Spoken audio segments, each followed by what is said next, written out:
Presiden Republik Indonesia Joko Widodo dan Presiden Fiji Williame Maifalili Katonifere mengadakan pertemuan bilateral di Nusa Dua Badung, Bali.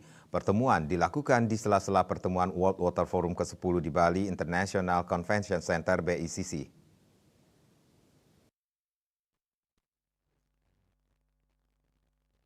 Kedua pemimpin negara tersebut sepakat untuk terus meningkatkan kerjasama konkret yang saling menguntungkan. Sebagai sesama negara Pasifik, Fiji merupakan saudara dan mitra penting bagi Indonesia dalam menjadikan kawasan Pasifik sebagai kawasan yang damai, stabil, dan sejahtera. Indonesia dan Fiji khususnya juga perlu memperkuat kerjasama yang konkret dan saling menguntungkan. Dalam pertemuan, Presiden RI menekankan 3 poin penting, yakni pertama mengenai kemitraan pembangunan. Presiden Jokowi berharap pusat pelatihan pertanian daerah di Raki-Raki dapat dimanfaatkan untuk memajukan penelitian, inovasi, dan kemitraan yang berkontribusi terhadap ketahanan pangan. Kedua, mengenai kerjasama antar masyarakat.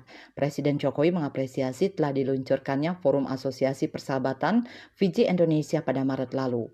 Ketiga, terkait kerjasama di Pasifik, Presiden Jokowi menekankan komitmen Indonesia untuk terus menyuarakan aspirasi dan kepentingan Pasifik di berbagai forum.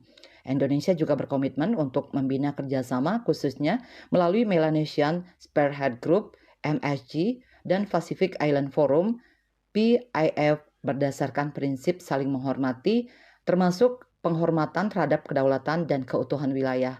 Sementara Presiden Fiji menyatakan kekagumannya terhadap transformasi Indonesia terutama atas kepemimpinan Presiden Jokowi. Presiden Fiji mengatakan harus banyak belajar dari Presiden Jokowi sembari menambahkan bahwa momen pertemuan ini adalah saat yang penting dalam hubungan bilateral yang telah berlangsung selama 50 tahun. Pertemuan ini menandai peningkatan kolaborasi antara kedua negara dalam menjaga kestabilan dan kemakmuran di kawasan Pasifik.